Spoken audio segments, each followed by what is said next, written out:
Capítulo 20 parte 2. La empresa dice que son de otro mundo, así que quieren hacer pruebas independientemente de si tienen afinidad mágica o no, respondió un cuarto mercenario mientras Iván seguía hablando en un tono cada vez más agitado.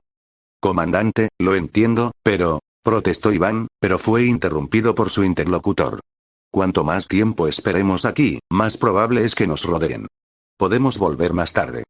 Iván parece estar enfadado, señaló Gaul, a lo que Vandal respondió encogiéndose de hombros. ¿Es Comand? ¿Qué esperabas? Preguntó Vandal retóricamente. Me alegra no tener que lidiar con sus tonterías después de esta operación. Me da igual seguir bajo contrato, he terminado con ellos. Brindo por eso. Respondió Kodiak, seguido por muchos de los otros mercenarios que respondieron afirmativamente. Julio entrecerró los ojos mientras asimilaba la información que compartían con tanta ligereza. Sabía que, al final, no tenía mucha importancia, lo que probablemente explicaba por qué se sentían tan cómodos hablando de ello. Pero, al fin y al cabo, era información, y estaba intentando absorber toda la que pudiera. Tanto para encontrar una posible salida a aquel aprieto como para dársela a Vittorio cuando regresaran a Tristan.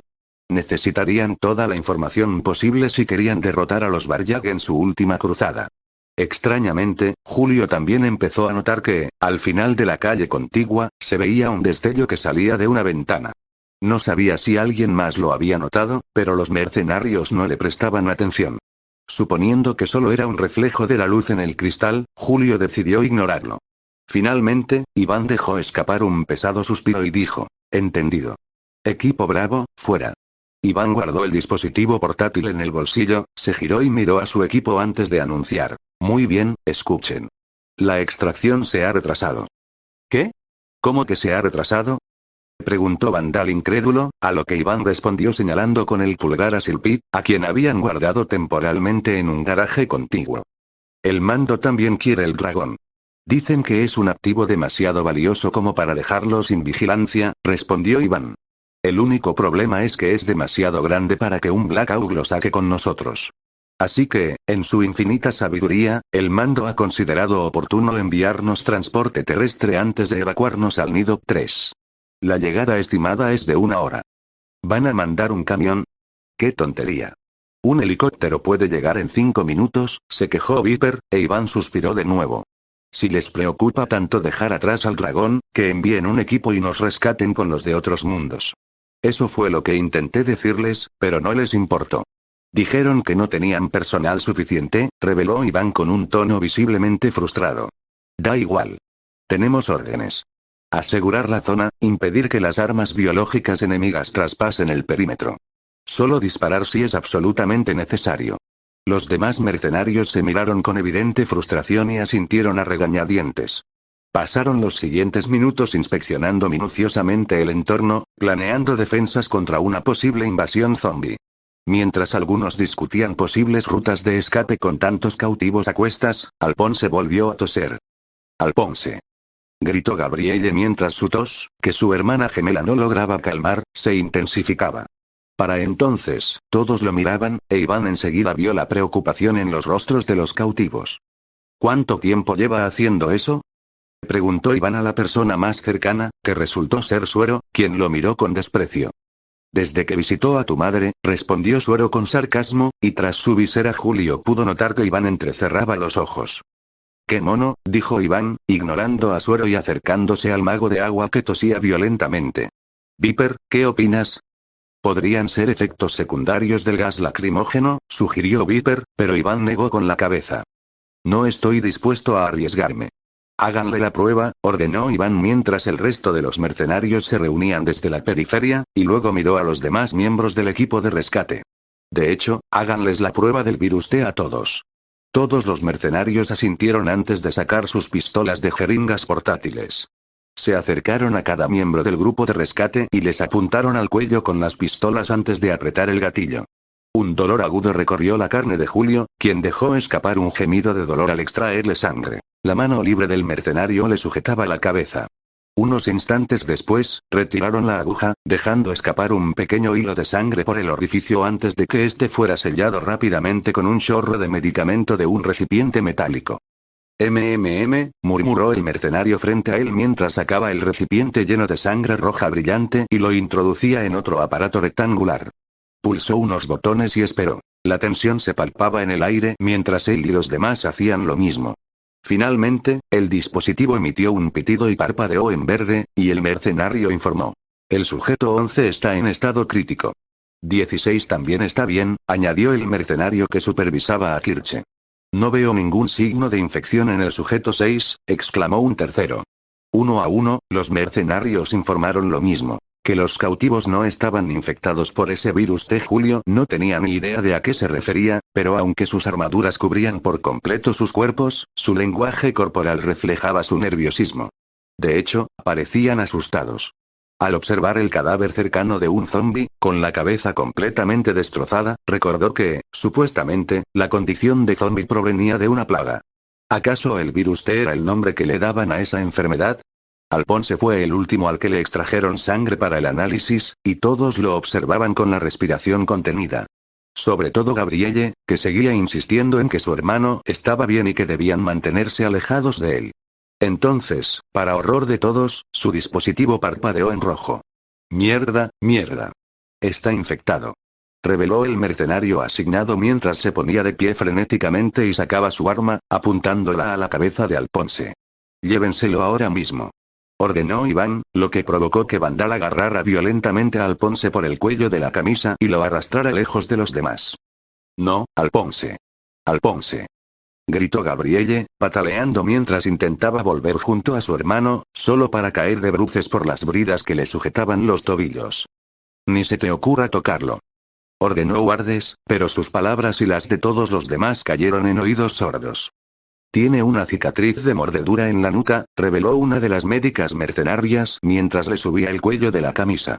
Iván, gruñendo de ira, miró fijamente a Alfonso y le exigió. ¿Cuándo te mordieron? Contéstame. Alphonse tosió una vez más, escutiendo unas gotas de sangre al suelo, luego levantó la vista y respondió. Que te jodan. Iván respiró hondo mientras retrocedía, intentando claramente decidir qué hacer a continuación. Al mismo tiempo, uno de los mercenarios preguntó. ¿Y ahora qué demonios hacemos? Mátalo, obviamente. Respondió otro con vehemencia. Antes de que se convierta en una de esas cosas. ¿No deberíamos contactar primero con el mando? Preguntó una tercera, con voz llena de preocupación. ¿Para qué?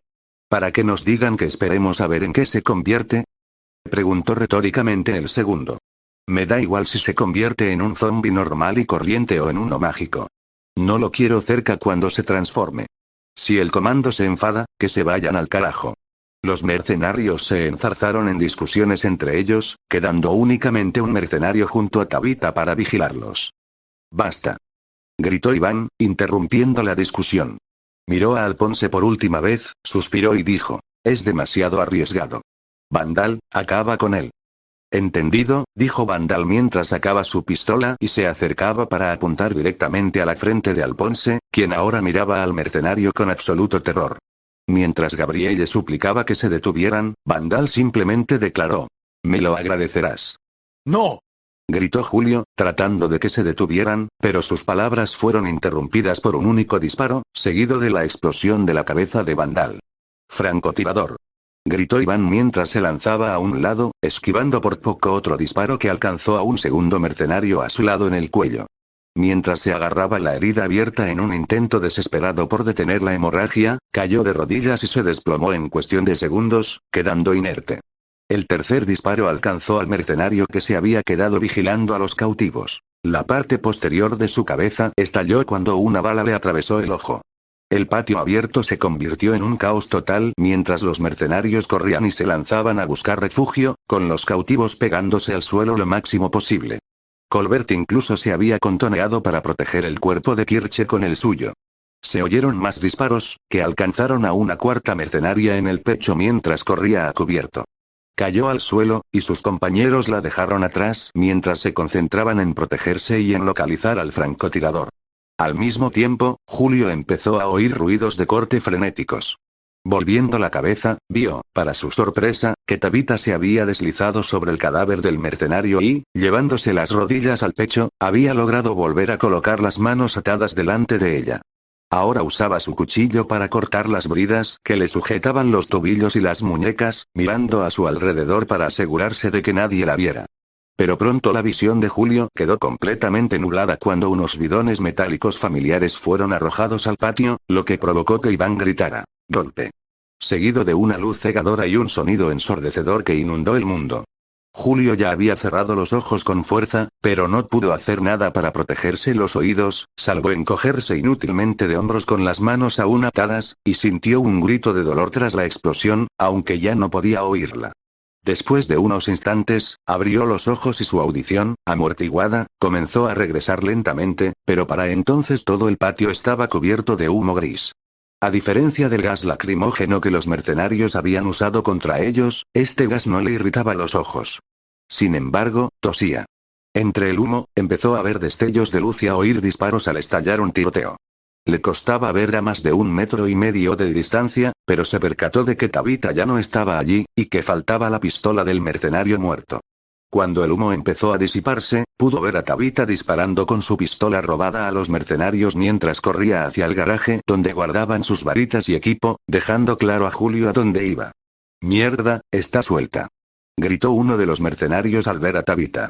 Pero antes de que pudiera disparar, una ráfaga de balas le acribilló el cuerpo y rompió la ventanilla de la furgoneta, ahora ensangrentada, tras la que se había refugiado. «¡Joder!», gritó otro mercenario mientras dirigía su atención hacia donde provenían las balas. Para sorpresa de Julio, vio a 5 soldados que avanzaban desde el otro lado de la calle, usando los vehículos abandonados como cobertura.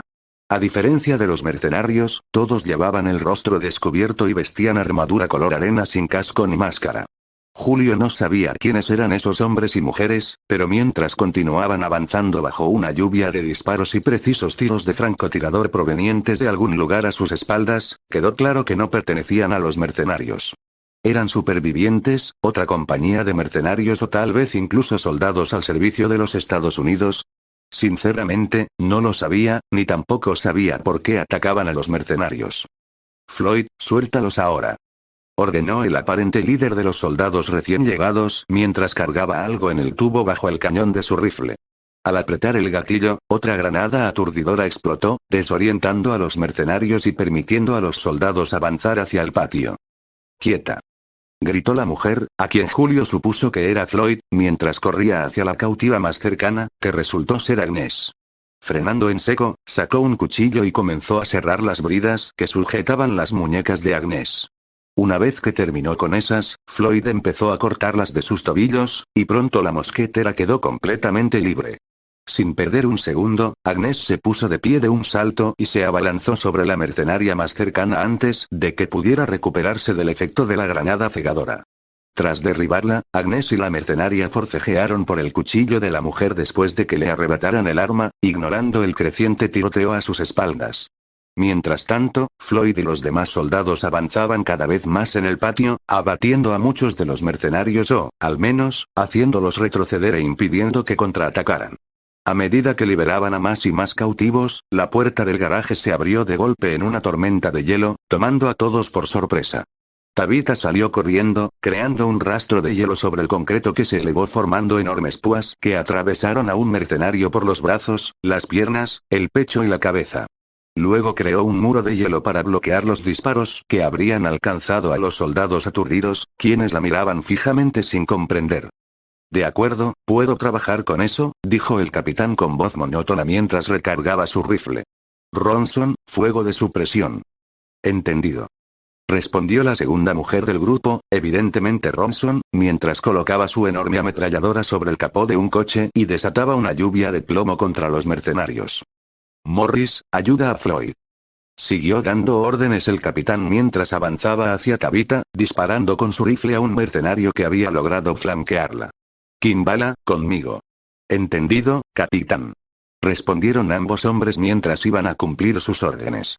Morris resultó ser el hombre corpulento y cubierto de tatuajes que, junto con Floyd, liberó a Julio y al resto de sus compañeros, quienes corrieron de inmediato a reincorporarse a la batalla, que rápidamente se inclinaba a su favor. Algunos corrían al garaje a buscar sus armas, mientras que otros, siguiendo el ejemplo de Agnes, simplemente atacaron al mercenario más cercano. Kimbala, por su parte, resultó ser el hombre de piel aún más oscura que Suero, quien ayudaba directamente a su capitán y a Tabitha en el combate. Eres libre, vete. Le dijo Floyd a Julio mientras terminaba de liberarlo. Aturdido por lo que sucedía, Julio corrió hacia el garaje justo cuando Silpit finalmente se hizo notar con un fuerte rugido. Derribando la otra puerta del garaje, atrapó a un mercenario aterrorizado que solo pudo emitir un chillido agudo antes de que su torso quedara atrapado entre sus fauces. La dragona alzó el cuello hacia el cielo y se agitó violentamente antes de lanzar el cadáver inerte lejos, al río. Fue entonces cuando Agnes finalmente logró vencer a la mercenaria en el combate cuerpo a cuerpo, arrebatándole el cuchillo de la mano y clavándoselo directamente en el corazón. La mujer emitió un sonido ahogado por un instante, y luego su cuerpo quedó inmóvil al apagarse la vida en sus ojos, ahora visibles a través de una visera rota. Furiosa, Agnes retiró el cuchillo de combate, ahora teñido de un rojo intenso por la sangre, se puso de pie y lo limpió con un trapo que los mercenarios no habían considerado digno de quitarle. El tiroteo cesó rápidamente cuando el capitán ordenó a sus hombres que dejaran de disparar. El único sonido que se oía eran los golpes sordos de alguien golpeando a otra persona, que pronto se reveló como Suero atacando a Iván. El espérrico había logrado desarmar al capitán mercenario, quitándole sus pistolas y su cuchillo, y luego procedió a golpearlo brutalmente, sin que ninguno de los otros ex cautivos se dignara a intentar detenerlo. Oye, ya basta, dijo el capitán con suavidad mientras se acercaba a Suero y le ponía la mano en el hombro. Créeme, entiendo que estés furioso, pero si no te importa, me gustaría llevarme vivo al menos a uno de estos bastardos para interrogarlo. Suero fulminó con la mirada al capitán, luego le propinó un último puñetazo en la cara ahora expuesta y ensangrentada de Iván antes de dejarlo caer como un saco de piedras, respondiendo: claro, es todo tuyo. Muchas gracias.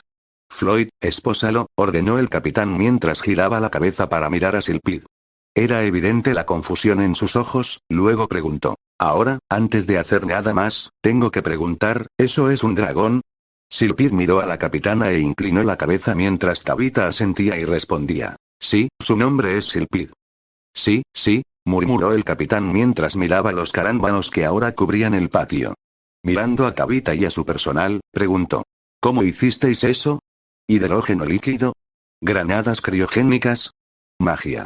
El capitán y sus hombres miraron fijamente a Tabitha durante un momento, luego Kimbala respondió secamente con un marcado acento: por favor, no insulten nuestra inteligencia diciendo que fue, Capitán Hettingham, tenemos un problema. Interrumpió una tercera voz femenina desde un dispositivo sujeto a una correa en su pecho. ¿Qué es eso, Fowler? Preguntó el capitán Hettingham mientras sacaba el aparato, haciendo que el resto de los soldados se giraran y levantaran sus armas. Parece que un montón de zombies quieren unirse a la fiesta. Una horda se dirige hacia ti. Informó Fowler, mientras Julio asumía que había sido el francotirador quien había realizado los primeros disparos. Julio entrecerró los ojos, se subió al techo de una furgoneta grande y miró hacia la calle. Tal como había dicho Fowler, una enorme horda se acercaba a trompicones, y sus gemidos ahogaban todo lo demás. Mierda. Fowler, ven aquí ahora mismo. No es seguro para ti ahí. Ordenó el capitán Hettingham. Ya voy. Respondió Fowler mientras el soldado comenzaba a dar órdenes a sus hombres. Ronson, vigila desde el tejado. Kimbala, ve con ella, dijo Hettingham. Morris, quédate conmigo. El resto, entren y cierren la puerta con llave. Les avisaremos cuando sea seguro. Sin embargo, en lugar de seguir sus órdenes, Karin negó con la cabeza y respondió: aunque agradezco la preocupación, capitán, es innecesaria. Dígame, ¿dónde está su francotiradora? ¿La llamaban? Allá, ¿por qué? Respondió, señalando calle abajo, alejándose de la horda de zombies que se acercaba. Perfecto, dijo Karin con una malicia apenas disimulada.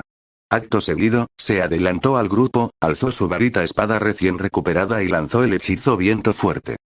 ¿Qué estás? Preguntó Kimbala, pero las palabras se le atragantaron cuando, ante sus propios ojos, un enorme tornado surgió de la nada en el corazón de la horda. Los cuerpos volaban por los aires, desgarrados por el viento intenso y estrellados contra edificios y coches. En cuestión de instantes, una horda de cientos de personas quedó reducida a la nada, y solo entonces amainó el viento. Todos guardaron silencio mientras miraban a Karin de la Valliere, quien envainó su espada con aparente indiferencia. El silencio solo se rompió cuando la voz de Fowler preguntó: Y bien, ¿alguien más vio eso? ¿O solo fui yo? Nadie respondió a Fowler, entonces Gettingham levantó las manos y dijo, claro, magia. ¿Por qué demonios no? Tiene tanto sentido como cualquier otra cosa en esta ciudad maldita.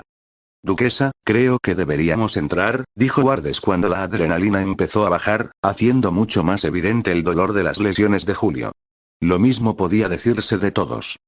De acuerdo, pero primero, dijo Karin mientras miraba fijamente a los soldados, ¿puedo saber los nombres de nuestros rescatadores? El capitán Gettingham miró fijamente a Karin de la Valliere, luego asintió mientras quitaba el seguro de su rifle, se lo guardaba en la espalda y respondió. Soy el capitán Crispin Gettingham, del equipo Hecho Six de las Fuerzas Especiales del Ejército de los Estados Unidos. Luego señaló a cada uno de sus hombres, incluyendo a una mujer que entraba corriendo desde el otro lado de la calle con un rifle grande con mira telescópica, y añadió. Esta es nuestra exploradora, la teniente Caroline Floyd, nuestro médico, el sargento Eric Morris, nuestra experta en demoliciones, la sargento Marisa Robson, nuestro científico de campo, el sargento Lawrence Kimbala, y nuestra francotiradora, la sargento Sienna Fowler. Ya veo, dijo Karin, enderezándose un poco. Soy la duquesa Karin de la Valliere del reino de Tristain. Le agradezco su ayuda y le estamos muy agradecidos. ¿Tristain? Preguntó en voz alta el capitán Gettingham, y luego negó con la cabeza. De acuerdo, está claro que ambos tenemos muchas preguntas el uno para el otro, así que hagámoslo adentro. Después de saquear los cuerpos para obtener provisiones, añadió rápidamente Claudette, ya no las van a necesitar. De acuerdo, respondió Karin a ambos soldados. El capitán Gettingham aceptó la sugerencia sin dudarlo, y pronto ambos grupos se dedicaron a buscar los suministros que les quedaban a los mercenarios. No había mucho.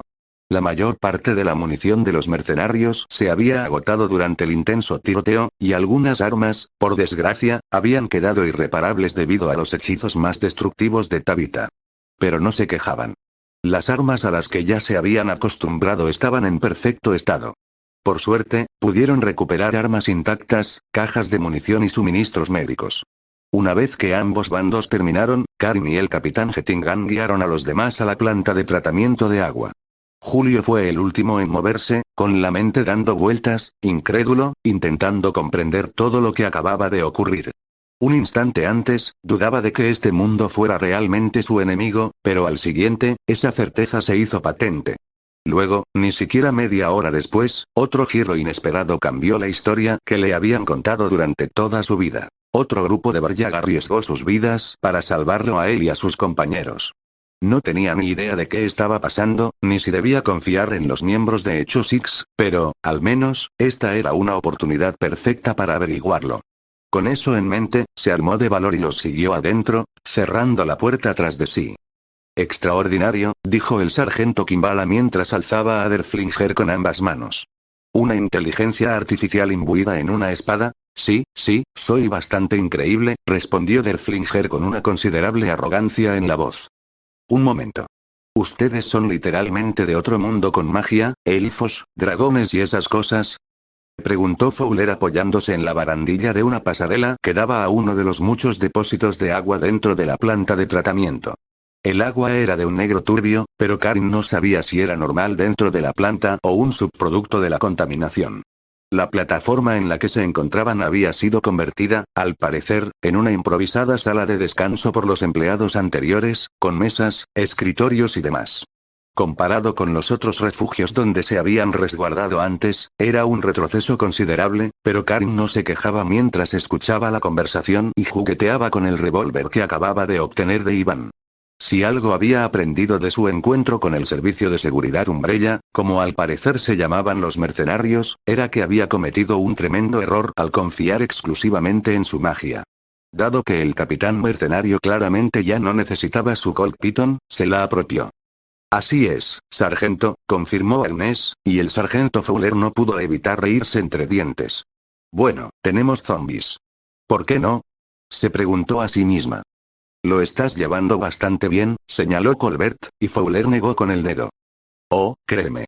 En cualquier otra circunstancia, probablemente me habría asustado o habría pensado que estabas loca, admitió Fowler, señalando a Karin y Tabitha.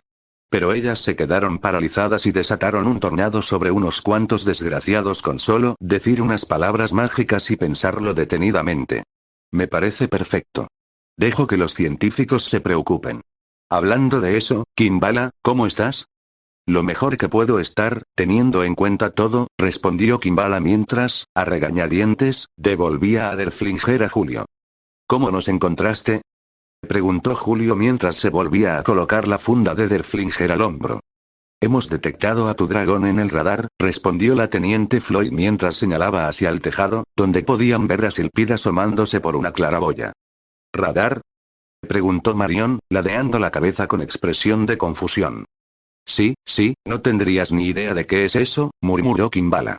En pocas palabras, el radar emite un tipo de energía llamada ondas de radio que detecta objetos voladores y nos indica su ubicación exacta. El ejército vio a tu dragón sobrevolando la ciudad y pensó que era un bow volador. Nos enviaron a investigar, ya que estábamos en la zona. Evidentemente, Umbrella también te vio. Tabitha frunció el ceño y apretó con fuerza su bastón, y el ceño de Karin se frunció aún más. No sabía qué eran las ondas de radio, pero aún así comprendía la utilidad de lo que le describían cuando preguntó. ¿Este radar, qué potencia tiene? Muchísimo. A menos que estés hecho de un material resistente al radar, si vuelas demasiado alto brillarías como un faro por la noche. Eso complicó las cosas enormemente, y ella apretó con fuerza la empuñadura de su revólver. Mientras tanto, Colbert miró el aparato en el pecho del capitán Gettingham y preguntó. ¿Esa radio, ustedes usan ondas de radio para comunicarse a distancia? Sí, lo hacemos, confirmó el capitán Gettingham. Lo usamos para mantener informado al mando del ejército y entre nosotros. Fascinante, murmuró Colbert mientras miraba la radio con abierta admiración, un sentimiento compartido por todos en Alquegenia. El estratega militar de Karin prácticamente salivaba ante la perspectiva de una comunicación instantánea a larga distancia tan sencilla.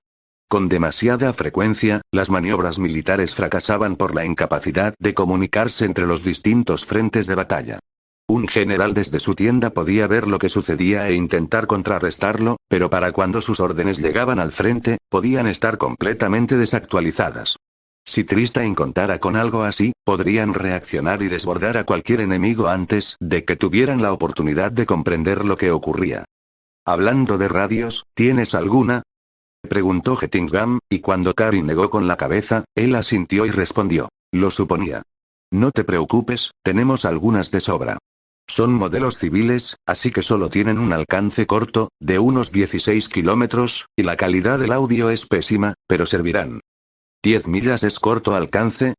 Preguntó Agnes arqueando una ceja, pero aún así aceptó las radios que le ofrecieron. Comparado con el nuestro, sí, confirmó Ronson.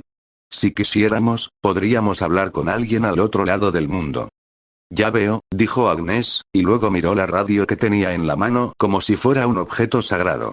Si bien todo esto es increíblemente interesante, intervino Roseline de Cazenave lacónicamente, estamos ignorando el problema de afuera.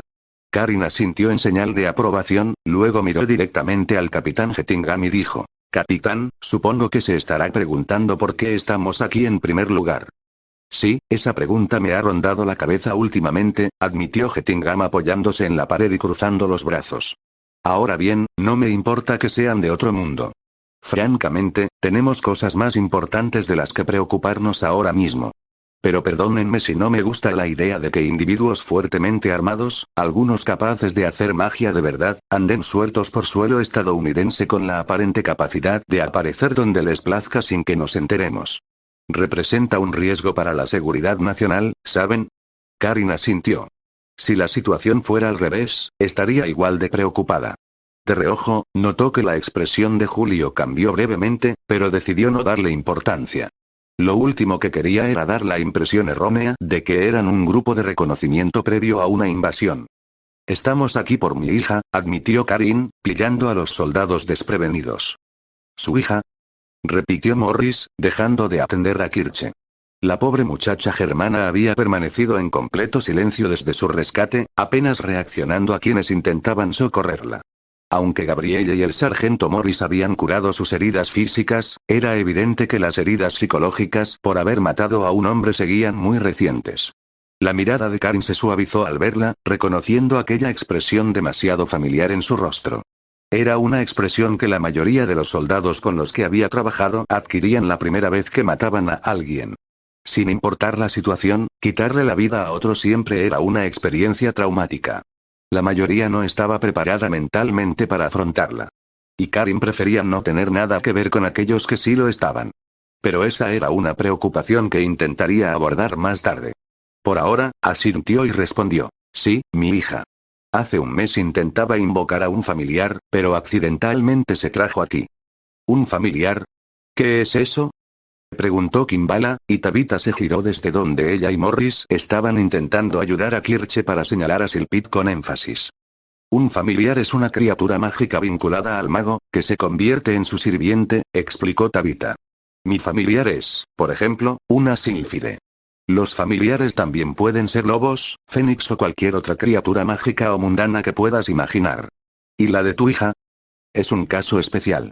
Se suponía que su familiar era un humano que vivía en esta ciudad, respondió Derflinger con indiferencia, lo que provocó que los rostros de los soldados estadounidenses se ensombrecieran.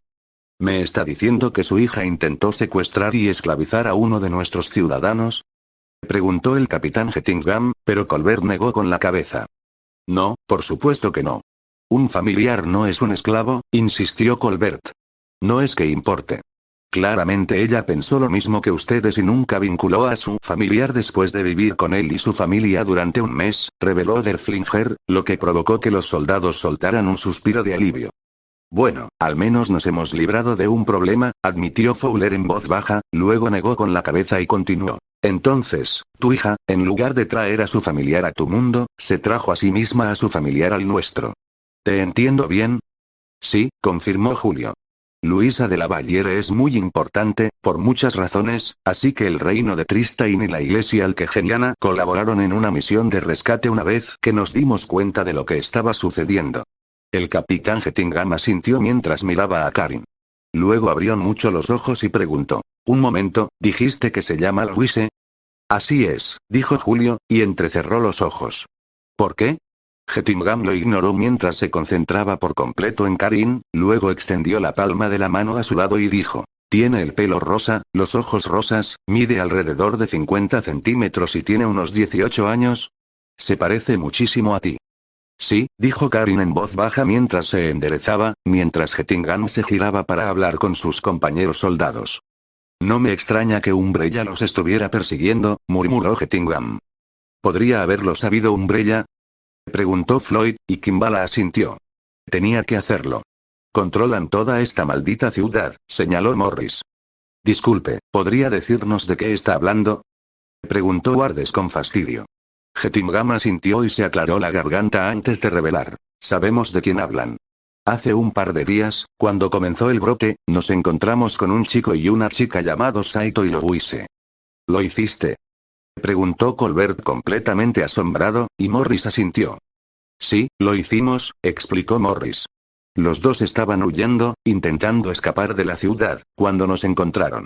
La verdad es que casi les disparamos antes de darnos cuenta de que no eran zombies. Estaban aterrorizados y tenían algunas heridas leves, pero en general estaban bien.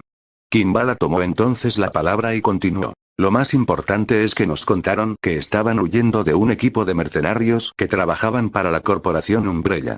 Este equipo irrumpió en su apartamento con la intención de secuestrar a su hija, pero los padres de Saito los contuvieron el tiempo suficiente para que ambos escaparan antes de que los mercenarios los mataran. Fundador, no, dijo Colbert en voz baja, y a Karin se le encogió el corazón al pensar en la acumulación de otra deuda que la familia Valliere tenía con los Iraga, una deuda que ahora jamás podrían saldar. Al mismo tiempo, su ira hacia Umbrella pareció crecer aún más, algo que sinceramente creía imposible. Miró a su alrededor, y era evidente que los demás miembros del equipo de rescate estaban tan conmocionados y entristecidos como ella por la noticia, sobre todo Tabitha y Agnes, cuyos rostros, normalmente estoicos, lucían visiblemente abatidos.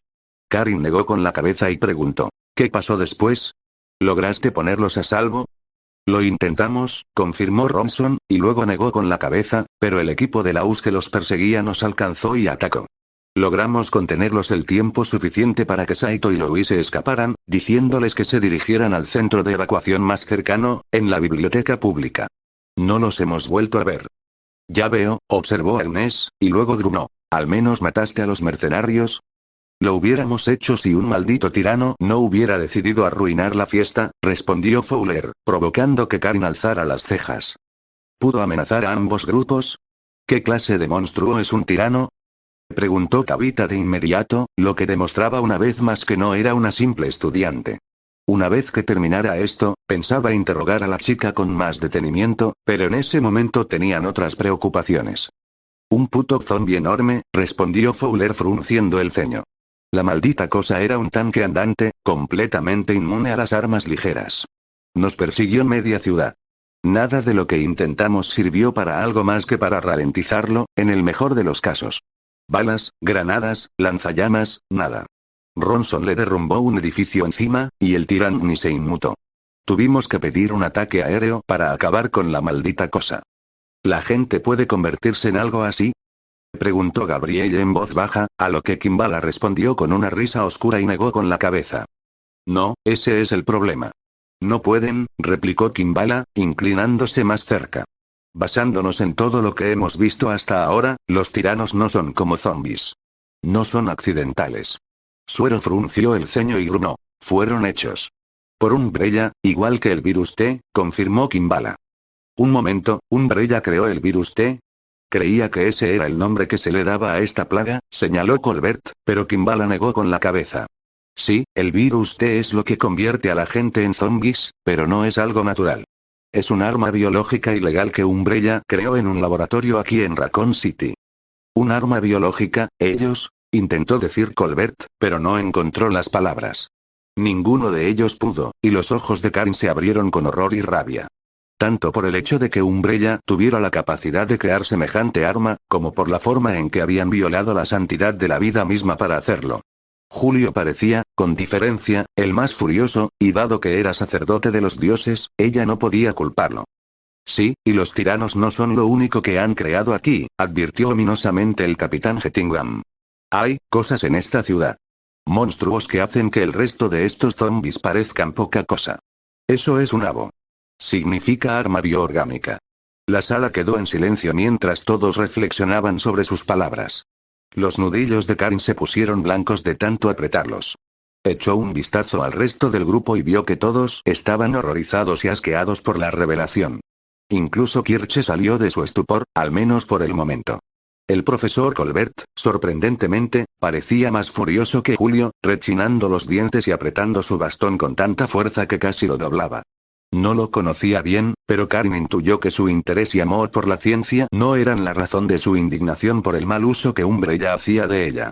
El silencio se rompió cuando Iván finalmente comenzó a moverse al recobrar la consciencia, atrayendo la atención de todos. Ah, mira quién ha despertado, dijo el capitán Gettingham mientras todos se giraban para mirar al mercenario de Umbrella. Buenos días, bella durmiente. Espero que hayas descansado bien. Uf, murmuró Iván al levantar la cabeza. Intentó presionar la mano contra el moretón de su frente, pero descubrió que tenía las manos atadas. Solo entonces pareció comprender la situación y murmuró. Mierda, mierda. Respondió sarcásticamente el capitán Gettingham mientras acercaba una silla y se sentaba frente al mercenario. Ahora, si no te importa, mis amigos y yo tenemos algunas preguntas para ti. Sin casco ni máscara, Iván miró a los demás con el ceño fruncido antes de responder. No les voy a decir nada. No sin un abogado. Conozco mis derechos. Por supuesto, asintió el capitán Gettingham mientras el sargento Kimbala le entregaba una tableta que el capitán revisó rápidamente. Todos los ciudadanos estadounidenses tienen derecho constitucional a un abogado. Un hecho que usted sin duda comprende, sargento Vikov Damir Denisovich. Los ojos de Iván se abrieron de par en par al revelarse su verdadero nombre, y murmuró. ¿Cómo? ¿Saben tu nombre? Ventajas de tener a la CIA en marcación rápida. Supieron quién eras casi de inmediato en cuanto les dimos tu foto, respondió el capitán Gettingham. Ex-Spetsnaz soviético. Serví en Afganistán de 1985 a 1989. Tienes un historial de servicio impresionante, sargento. No me extraña que Umbrella te contratara tras la caída de la URSS. Vikov guardó silencio un instante, luego se burló y dijo. Así que sabes algunas cosas sobre mí. No importa. Todavía no te voy a contar nada, americano. No hasta que me saques de aquí y consiga un abogado. Ya me lo imaginaba, admitió el capitán Gettingham. Pero aquí está la cuestión.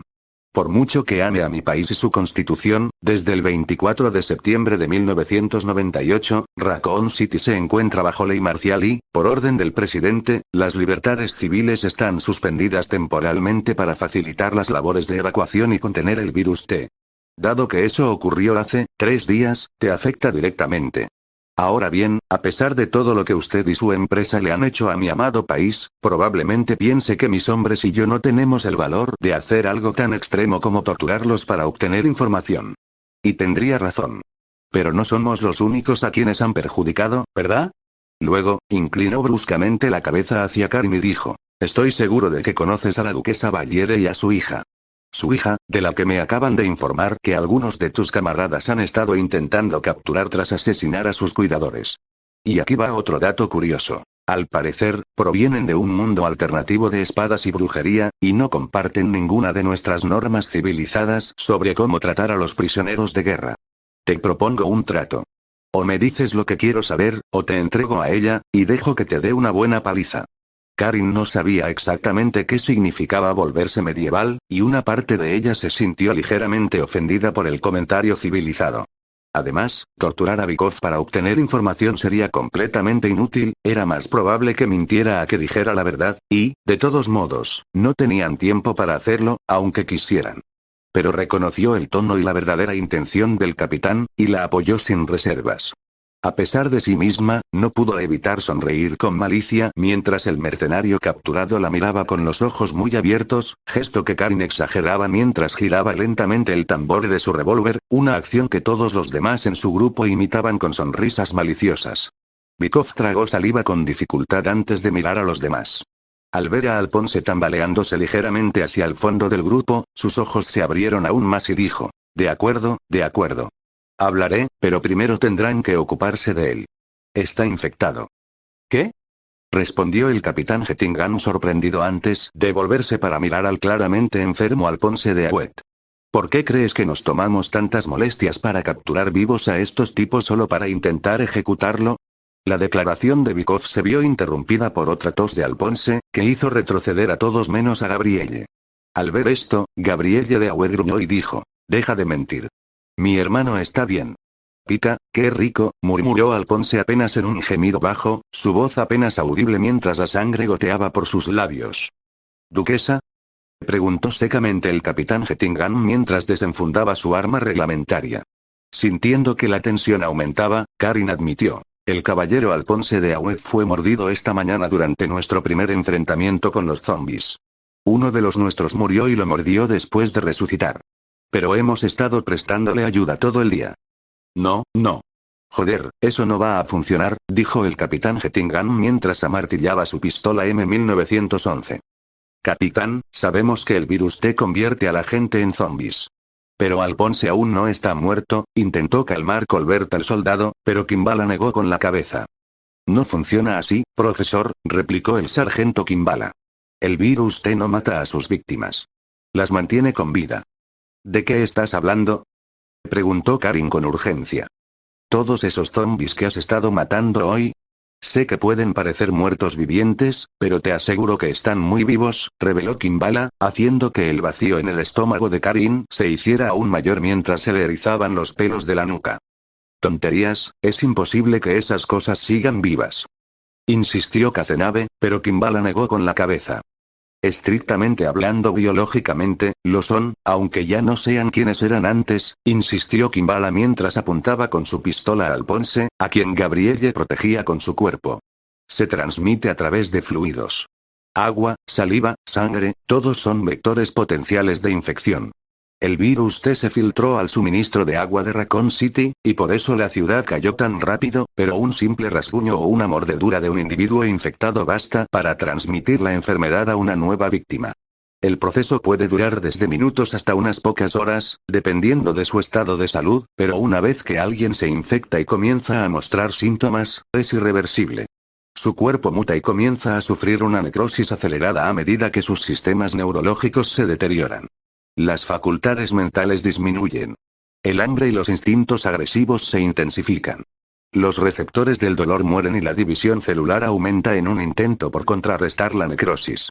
Todo esto, en conjunto, mantiene a las víctimas con vida y las impulsa a atacar a los vivos sin importarles su propia seguridad. Está diciendo la verdad. Tienes que matarlo, ahora mismo. Insistió Bykov, pero Karin no lo aceptó. Silencio. Ordenó al mercenario capturado, luego se volvió hacia Echo Six y preguntó. ¿Cómo lo sabes? ¿Estás segura?